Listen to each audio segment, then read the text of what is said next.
Ready or not, here we come. Ready or not, here we come. That was a good statement. Ready or not, here we come. You staying, Natan? Huh? You staying? Yeah. Okay. Today we're gonna recap a little bit, which I think was of the hardest two dapim of the Masechet. I think it was of the hardest ones. But we'll try to make it as simple as possible, and Hashem will help us get through it. We have a Mishnah. That's why it's all one Mahalach, and it's going to continue. So try to get what you can. In our Mishnah, we said that there are 5 korbanot that even in the state of impurity, we're allowed to bring them. Today we're in Ein Zayin Amoud Bet. Today we're in Ein Chet, actually. Today we're in Ein Chet, and we're going to go a little bit into Ein Chet Amoud Bet. Today's real Amoud is Ein Bet. Is Ein Chet Amoud Bet. Okay, but we had a Mishnah on Daf Ein Vav Amoud Bet. You don't have to go to it. I'm just going to tell you what it says there.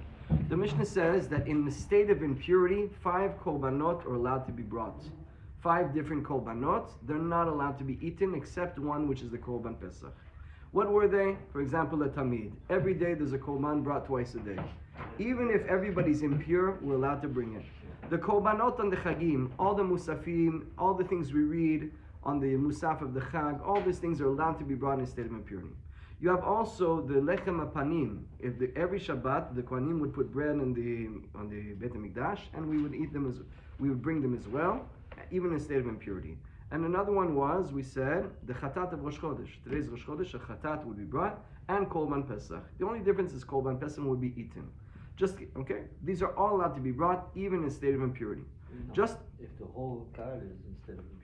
Yes, for the if the whole kal is in a state of impurity, that's absolutely right. All five. All 5, when everybody's impure, we're allowed to bring all these things. We're still allowed to do it. One individual. Well, most of them are communal. These are communal things we're talking about. These are communal anyways. Okay? In general, you cannot bring a korban if you're tameh. If the korban is tameh or you're tameh, you cannot bring it. So far, so good. Just to clarify, in a korban, there are usually 3 things. Some have 2, some have 1, some have nothing. What are the 3 things? Number 1, you shech the animal. That's not what I'm talking about. The blood. Blood is number 1. Blood goes on the mizbech. Blood is for the kapara. To get an expiation, for it to work, you need the blood on the mizbech. Number 2 is eating the chelev. The fats, which is called emorin, also goes. So the mizbech gets blood, and gets to eat as well. The achila of the base mizbech, achila, is the fats. Okay. The third is what you eat, whether you're a korban or whether you're a regular guy, depending on which korban it is. So there are 3 things over here to contend with. Then there are, but however, when it comes to the lechem apanim, or when it comes to the omer, which I didn't tell you, the omer is also korban. The omer, it happens in the second day of Pesach. We cut barley. It's the first time we cut it. We bring it, we grind it up, we turn it to flour, and we bring that flour as a korban. We take a scoop of the flour, we throw it on the mizbech, and the rest, they make it into some sorts of matzahs, or I can't remember what it is, and the kohen eats it. So there's 2 things over here. There's not 3. The knitzah is like the blood. There's no fat, and then there's the eating. So there's what's called the knitzah and the shirayim. So there's only 2 things over here. So far, so good. When it comes to the lechem apanim, the showbread and the Beit HaMikdash, there's also 2 things. There is the levona. Levona is frankincense. It's a certain incense that we have it also in the Samnei Ketoret, that we throw it in the mizbech, and the rest of the bread is eaten by the kohen. Then there's one more thing, which is the 2 lechem. The 2 lechem on Shavuot. On Shavuot, we bring 2 breads. And those 2 breads are eaten completely by the kohen. There's nothing for the mizbech. So we said, by an animal, there is 2 things for the mizbech, the blood and the meat. And there's 1 thing for the person, the eating the korban. By the lechem apanim, for example, there's 1 for the mizbech, the levona. For the omer, there's the kmitzah, and then the rest is eaten. 1 for Hashem, 1 for man. And then there is the 2 korban on Shavuot. One of the korbanot we bring is 2 loaves of bread. That's completely for man, nothing for Hashem. So far, so good. That's Agdama number 1. Agdama number 2 is that we said in our Mishnah, we said that there is a machloket if tuma is hutra or tuma is dichuya or tuma is hutra. What does it mean dichuya? Pushed away. What is hutra? Uprooted. Mutar. When we say that all these things are allowed in a state of tuma, are we suspending? There's still tuma, just we're letting you do it in tuma, or there's no more isur of tuma. For example, if John is tuma level number 1 and he's level number 2, and we want somebody to bring the korban, does it make a difference who brings it? Well, if we say hutra, there's no more problem with tuma. Each one could bring it. If it's dichuya, so only number 2 should bring it and not number 1. Don't make it more tameh if you don't have to. If everybody's tameh, but we have one knife that's not tameh, should we use it or it doesn't make a difference? Dichuya hutra. Also, there's what's called the tzitz. The tzitz is a special thing that the Kohen Gadol wears. It's not a bandana. It's a metal plate of gold that's on the forehead, and it's written over there Hashem's name, Kadosh Lashem, and that has a special aracha of what's called it's mechaper on the tuma of the korbanot by accident. So if a regular guy shows up to bring a korban, he shows up, he has a todah, and he brought it by tuma by accident. It's kosher, it's not kosher, it's kosher because of the tzitz. The tzitz lets it work. Okay?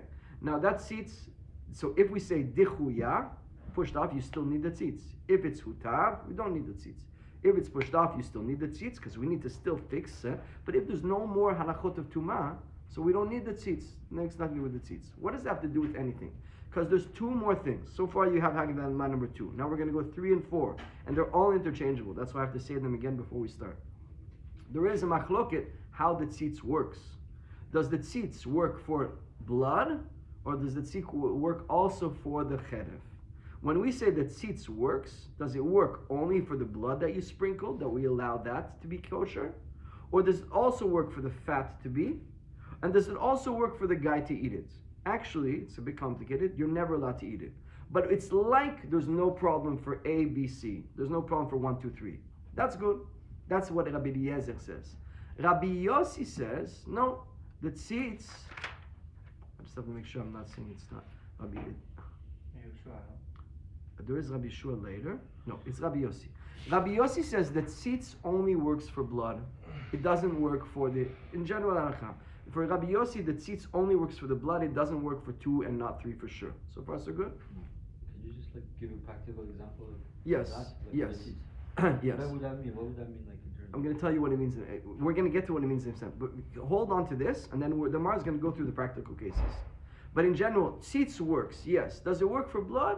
Or does it work for also for the fats that can go on? Is the blood kosher or the fat kosher? What practical case we're going to see in a second. Next machloket, okay? Next machloket is machloket Rabbi Yeshua and Rabbi Eliezer.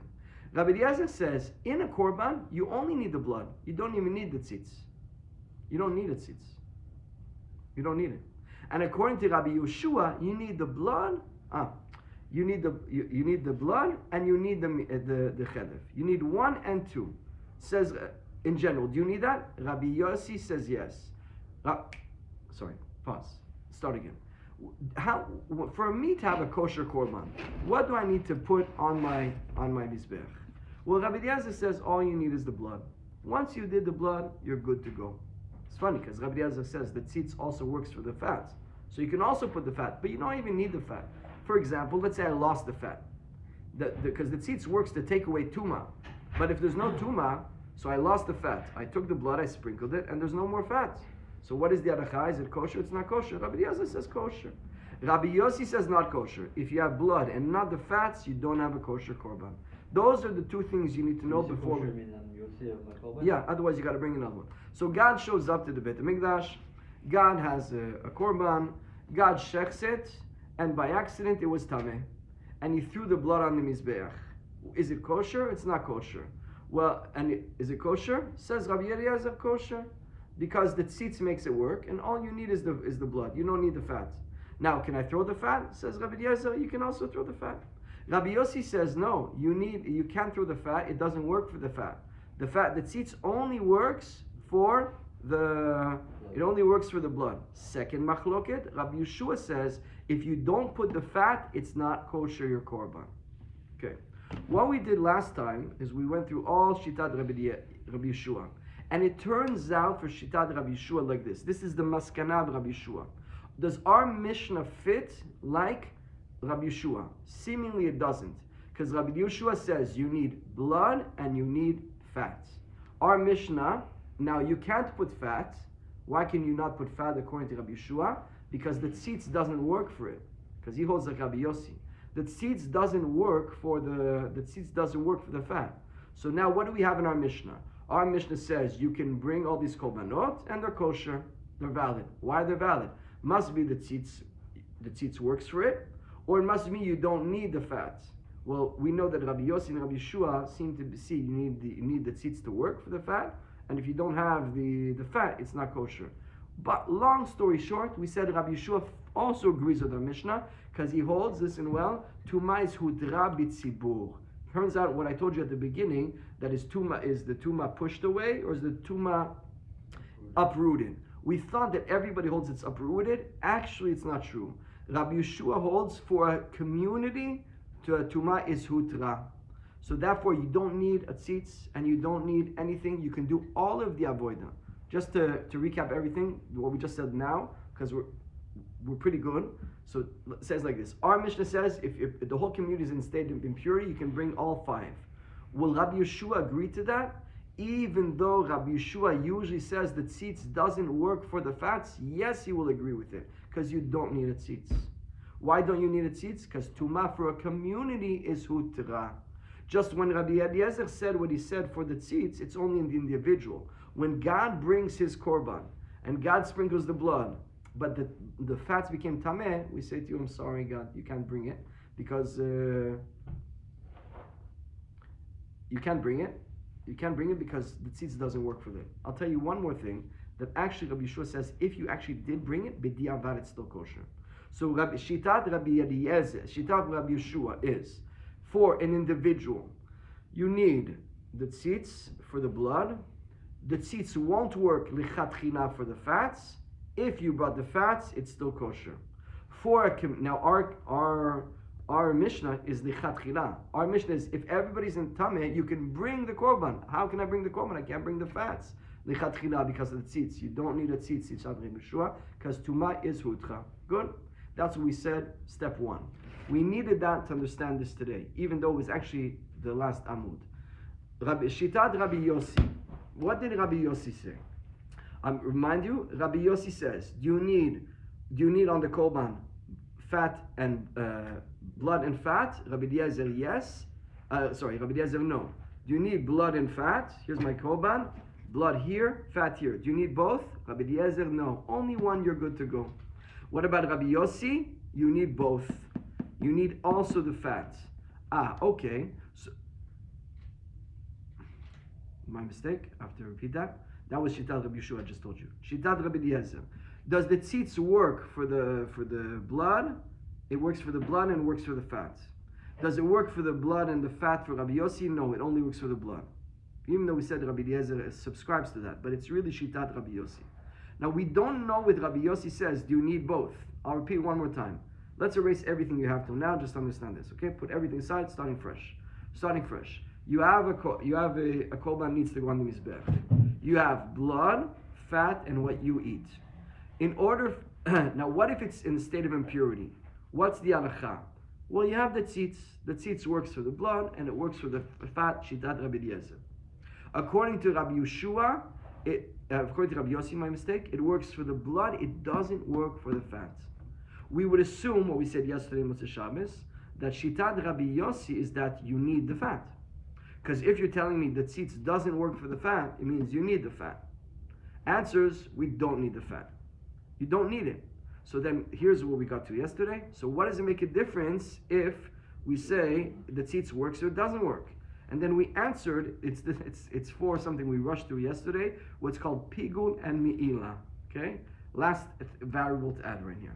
Pigun and mi'ila means like this. In general, when I shechter korban, and a person thinks that he's going to eat it next week when it's only allowed to be eaten today, that's called pigun, and the avera for that is karet. If a person did that, he's chayav karet. So far, so good.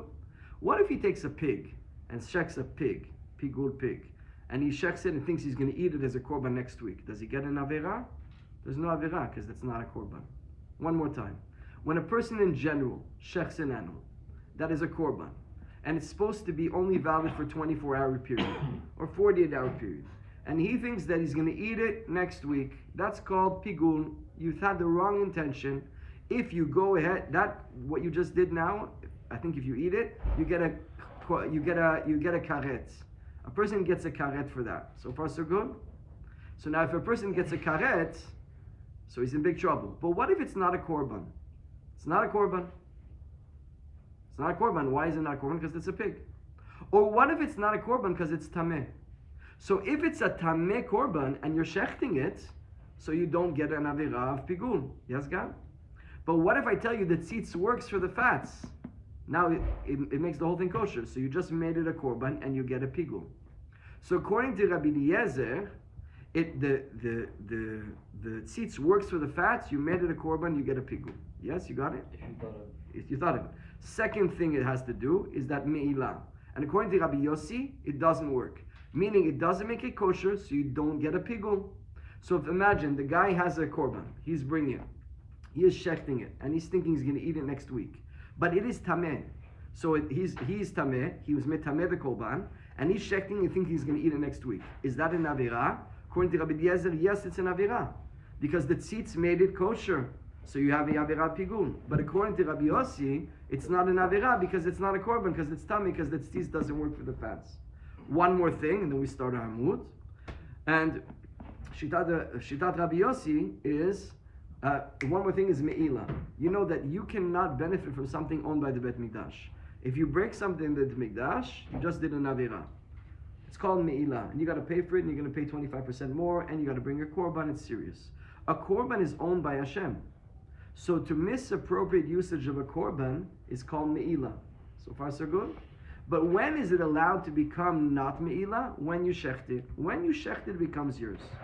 So if it's tameh and you shecht it, what happens? Now we take away, and if it's a regular korban and you shecht it, we take away me'ilah. So that if the guy takes a piece of it and uses it, he didn't do me'ilah because now it's his after the shechting. So that's only if the shechting is kosher. If it is tameh, so the shechting, if it's tameh, is it kosher shechting or not? Depends. If you say the tzitz works for the fat, then it's not tameh anymore, and it's a valid shchita, and then there's no more me'ilah. But if you say that then there is no more me'ilah. But if you say that it's not, doesn't work, the fat doesn't work, the tzitz doesn't work for the fat, then you didn't shech the kosher thing. It's still owned by the Bet Mikdash, and you have me'ilah. Okay, that's what we did till now. Now we're over here. So what are we trying to say at this point? All in one line. Mechila, I know it's hard. It was very hard for me also, believe me.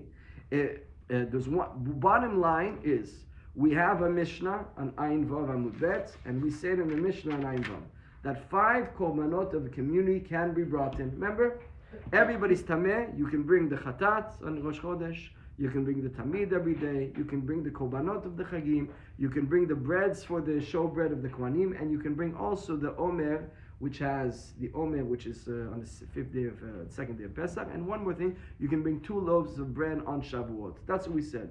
Will Rabbi Yossi subscribe to that? Because Rabbi Yossi says that tzitz doesn't work for the fats. Yes, Rabbi Yossi could subscribe to it, because even though the tzitz doesn't work, that's just for different halachot of pigul. But you don't even need those things to make a kosher korban. One more time.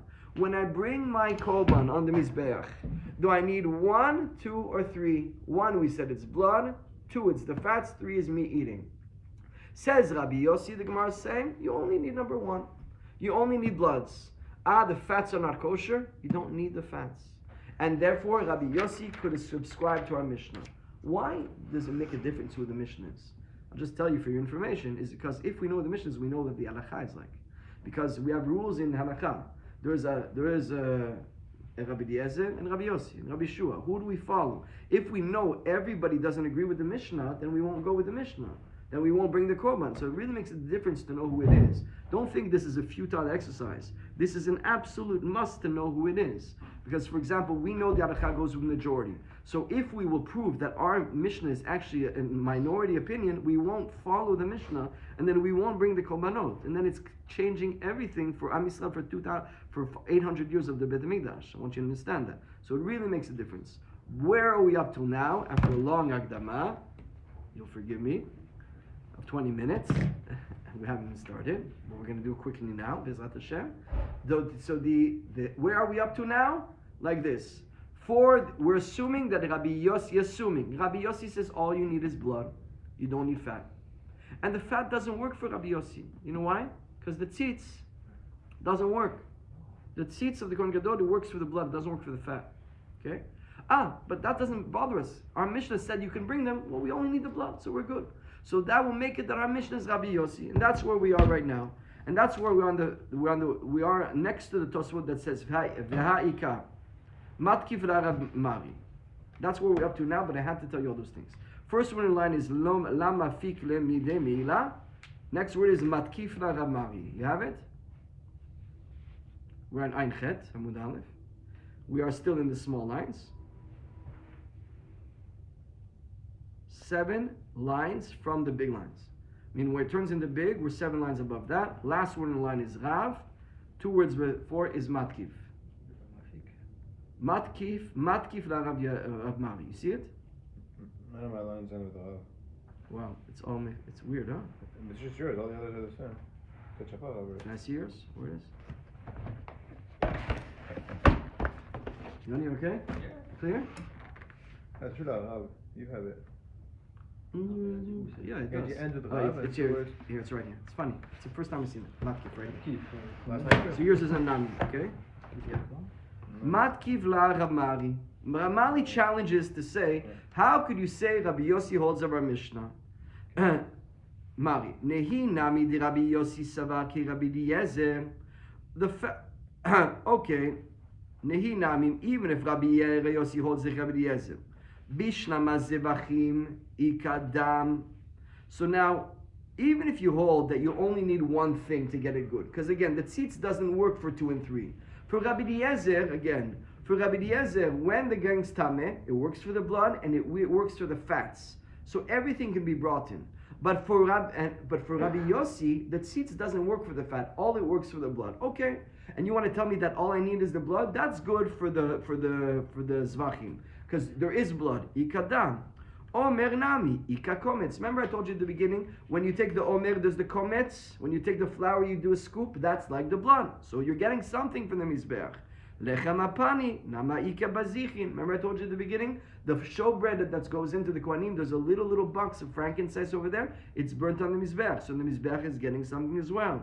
At a shtea lechem ma'ika nemimah. But the 2 breads that are brought on Shavuot, what are they for? No, the mizbeach does not get anything from them. It's completely eaten by man, and therefore, since the tzitz doesn't work for that, it shouldn't be kosher.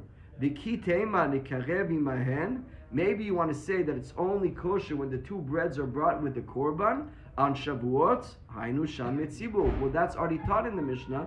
That's a shalmit tzibur, which is one of the korbanot we've spoken about. Inken haveru arba v'anan chamishan tnan. What is our kushya? Johnny, you with me? Listen what our kushya is. Rabbi Yossi seems to agree with our Mishnah. Rabbi Yossi says the tzitz only works for blood. That doesn't work.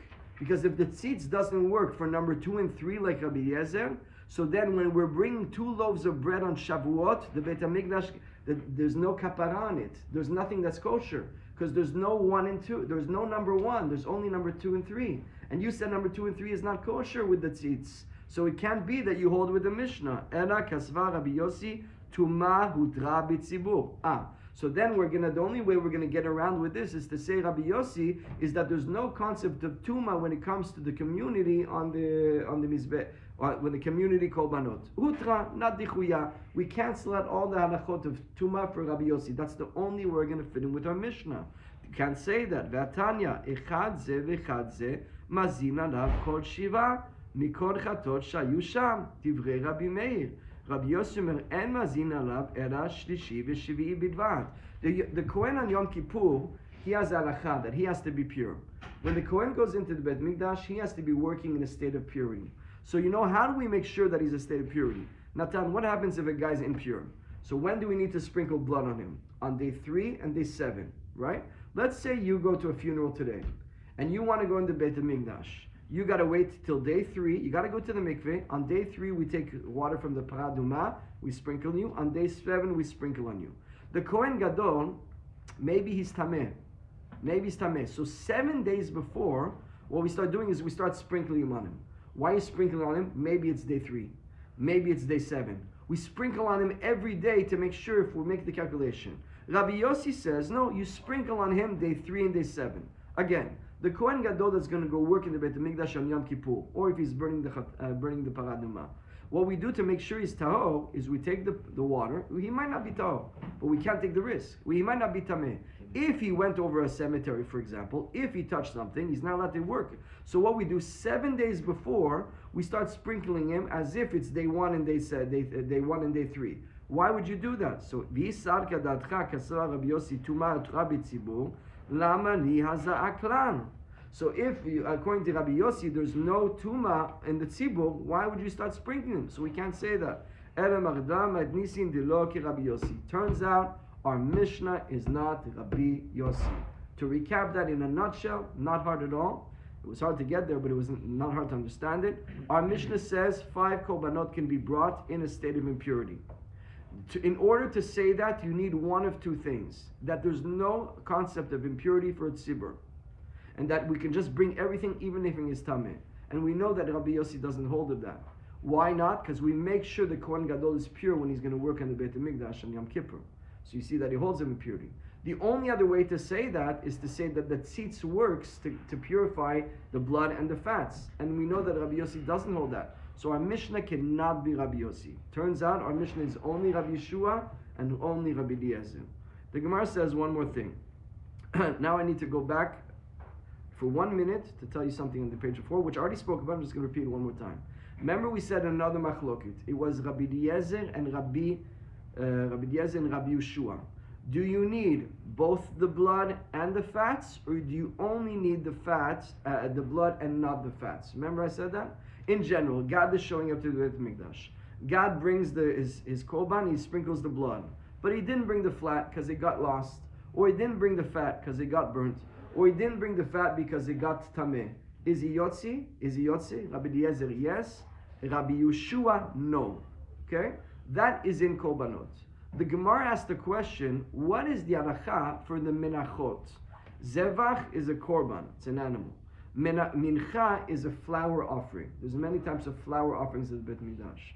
The Gemara asked, what is the opinion of Rabbi Eliezer and Rabbi Yeshua in the mincha?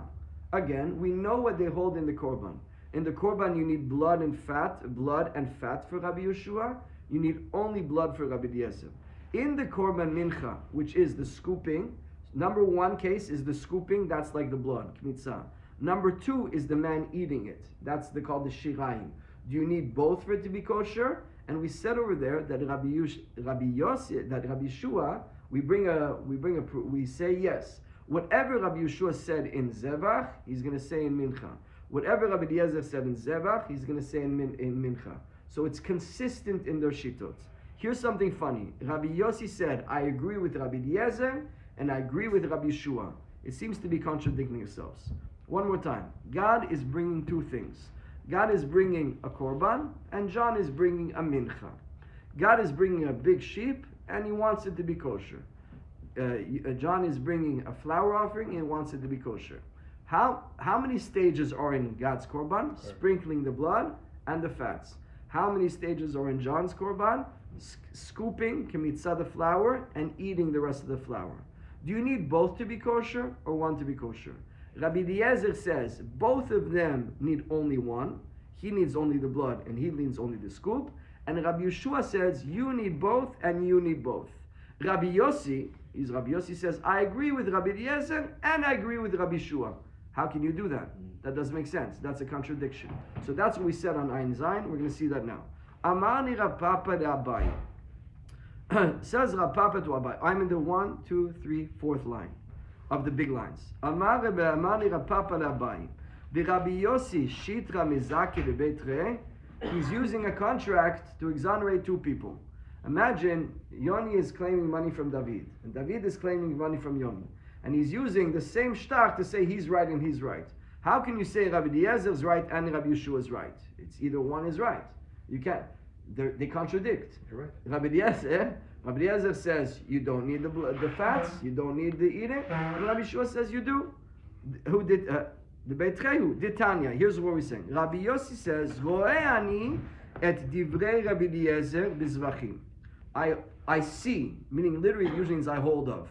I agree with. רואה אני את דברי רבי אליעזר בזבחים, ודברי רבי ישוע בזבחים. How does that make sense? I hold the Rabbi Eliezer with the korban, I hold the Rabbi Yeshua with the korban.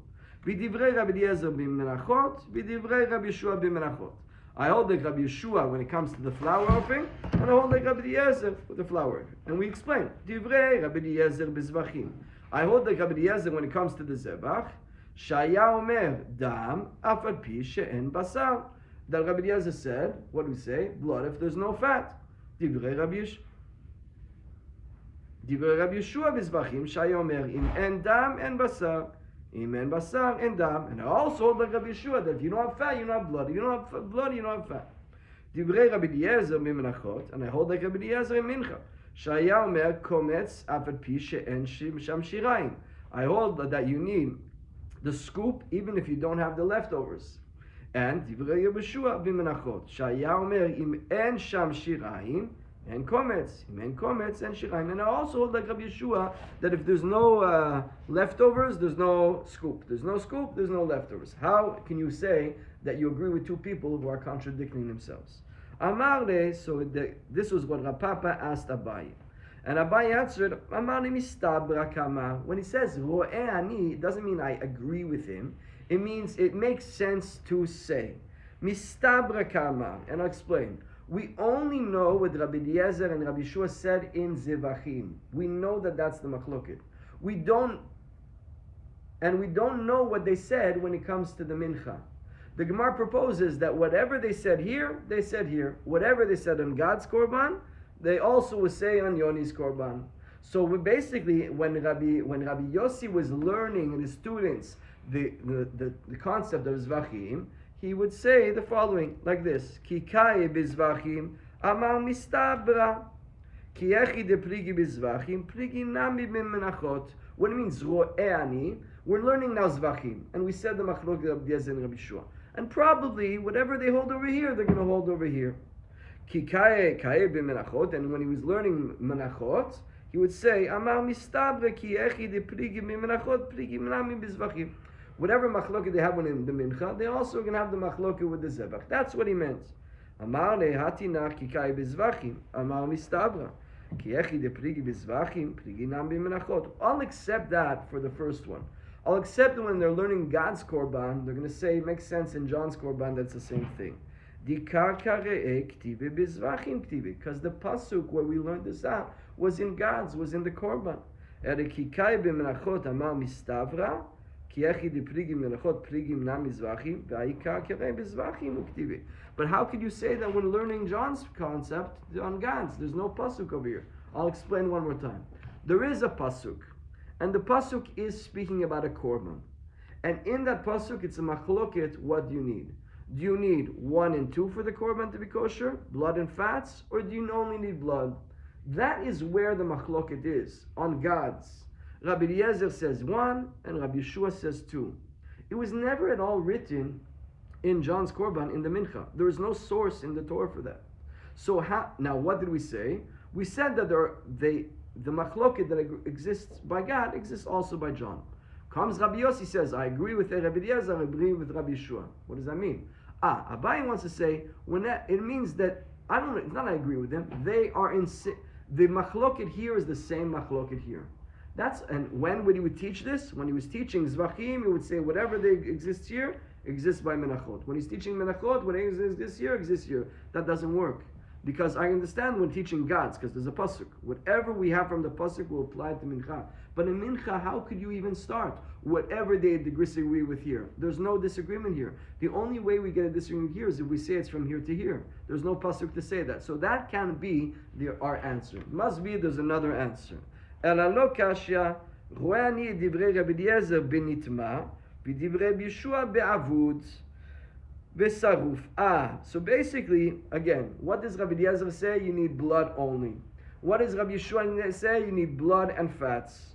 So says Rabbi Yossi, okay, I'll go with Rabbi Eliezer when it's tameh. When the blood is tameh, and the fats are tameh, and we're going to go with Rabbi Eliezer. That you only need 1, you don't need 2, because the fats still exist, just you can't bring them in this berch.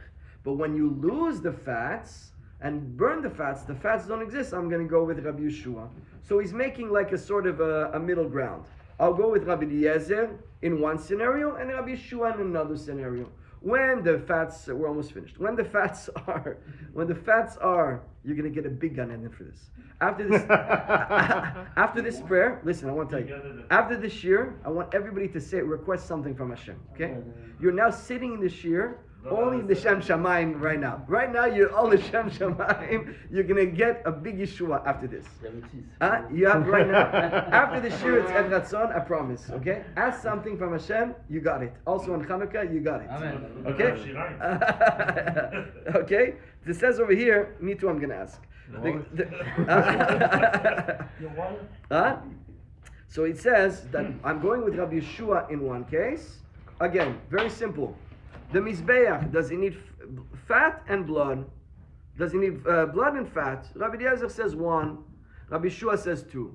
How could you not have fat? Option number 1, that it got burnt. Option number 2, it got lost. Option number 3, it got impure. Okay, Rabbi Eliezer says you need 1. Rabbi Yeshua says you need 2. Says Rabbi Yossi, I agree with Rabbi Eliezer, I agree with Rabbi Yeshua. What do you mean now? Very simple. When it's tameh, I agree with Rabbi Eliezer, you only need 1. When it's lost, I agree with Rabbi Yeshua that you need 2 and it's not kosher. The Gemara doesn't like that also. You know why? The Gemara says, my tam, benitma, my tama. 1 second. Why will tameh work like Rabbi Eliezer? Mishum de martzeh tzitz. The only way it's going to work. Why is the blood working? Because the tzitz purifies the blood. Shmad mina, and now that's going to why it's going to make also the fat work. The fat will work according to Rabbi Eliezer because the tzitz is working in here. The thing is, and we already said that the Rabbi Yossi and that tzitz miratzeh adachidot. You already just told me before that Rabbi Eliezer says that the tzitz doesn't work for the fat. So you can't hold like Rabbi Eliezer in tameh for the fat because you don't hold of him. So we're going to have to say another answer. Adana kasha. Very easy. When I'm going to go with that, you only need 1. Only 1 when it's the community, and you need 2 it's an individual. Even though Rabbi Eliezer says always 1 individual or community, and Rabbi Yeshua says always 2 community individual, I'm going to choose like Rabbi Eliezer. By the way, we have that all the time in Pessachim. I'm going to choose like Rabbi Eliezer community 1. I'm going to choose like Rabbi Yeshua. Then when it's the individual, you need 2. The Gemara says, "B'tzibur ma'itama mishum detu ma'arutra." Why is it when it comes to the tzibur that you will be allowed only to do 1 according to you, Rabbi Yossi? Because there's no concept of impurity. That's the only way it's going to work. Chada deshamad le Rabbi Yossi demar tuma dichuyai b'tzibur. We already know that Rabbi Yossi says that it's dichuya, it's not hutra, it's not cancelled, it's pushed off. Ve'od I b'tzibur Rabbi Eliezer machshir ve'lo Rabbi Yeshua. And if you want to say when it's a tzibur only Rabbi Eliezer says it's good and not Rabbi Yeshua, we already said Amad v'tzibur afilu Rabbi Yeshua modeh. We already said when it comes to community, even Rabbi Yeshua is modeh. Even Rabbi Yeshua, who says that you need 2, when it comes to community, you need 1, so it can't be the answer. Ella, last one, okay? Ella roeni divrei Rabbi Eliezer b'diavad v'Rabbi Yeshua lechatchila. Okay, so therefore we're going to say Rabbi Eliezer needs 1. I'll go with him b'diavad if you already finished. But the lechatchila you should bring 2 like Rabbi Yeshua. The Gemara says diavad v'afilu Rabbi Yeshua nami moide. We already know that even Rabbi Yeshua, like I told you before, agrees when only 1 is brought. Habetuma. So the Gemara answers, Habetuma, Habeavud v'saruf. Ki katane moedi Rabbi Yeshua shim zarak urtza benitma, aval beavud v'saruf lo. Ki kamar Rabbi Yossi ro'aniya divrei Rabbi Eliezer b'diavad beavud v'saruf. I'll explain that. At the beginning of this year we said that Rabbi Yeshua holds that you need blood. We're going to do the Mishnah. Blood and fat. We could pause it. We don't have to. But that's not Amoud. Yeah, it is our mood. That's our mood. It's okay. We'll do it tomorrow. We need blood and bottom line. The answer is like this: Rabbi Eliezer needs for an individual, okay, only blood. Rabbi Yeshua needs blood and fat. Yes, Yoni. But Rabbi Yeshua says that b'diavad, if you only brought the blood, it's still kosher. For tameh. Huh? Tuma. For tameh. Now that's what he said. Rabbi Yossi says, I'm going to take, but he doesn't say that if you lost the korban. If you lost it, it would be burnt. He wouldn't say that. B'diavad, it wasn't work. Comes Rabbi Yossi says, I'm going to use the concept of the tameh, b'diavad, also for the lost one, and therefore it's going to be kosher. To sum all this up, which now we're on the new Mishnah, Baruch Hashem, that according to Rabbi Eliezer, you need only blood, and you're kosher. According to Rabbi Yeshua, you need blood and fat. But actually, that's only the chatchila. B'diavad, if you didn't bring the fat, it is still kosher only when it's tameh. Meaning the fat is tameh, it still exists, it's still kosher b'diavad. Your korban is still good. But the chatchila, you should do everything you can to get the fats. And according to Rabbi Yossi, but if it's lost, it's not kosher at all. Rabbi Yossi is even more mekel on Rabbi Yeshua, that if you brought the blood and you lost the korban by accident, you lost the fats, you still can bring it, b'diavad, it's still kosher, and your korban is kosher, beruchim to you.